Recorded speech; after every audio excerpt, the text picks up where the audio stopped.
In 1947, the British made a momentous decision that changed the course of history, the partition of the Indian subcontinent. This decision carved two nations, India and Pakistan, out of British India, marking the end of colonial rule. But even today, the question lingers, should the British have partitioned the Indian subcontinent? The partition was rooted in rising tensions between two major communities, Hindus and Muslims. Leaders like Muhammad Ali Jinnah of the All India Muslim League argued for a separate nation, fearing marginalization in a united India. Jinnah's demand for Pakistan was fueled by the belief that Muslims needed their own homeland to preserve their cultural and political identity.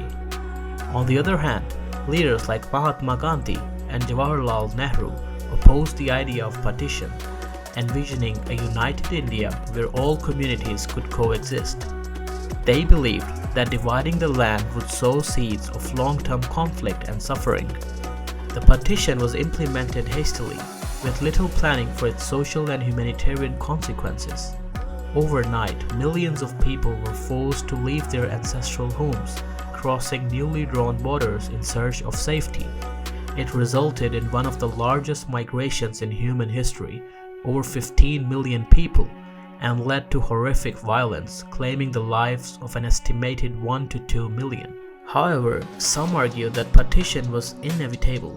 By the 1940s, communal deviance had deepened to such an extent that coexistence seemed impossible to many. Pakistan and India have since developed their own distinct identities and charted unique paths on the global stage. But critics contend that the partition left unresolved issues that haunt the region to this day. The Kashmir conflict, communal tensions, and strained relations between India and Pakistan are direct legacies of this division. Could these challenges have been avoided if the subcontinent had remained united?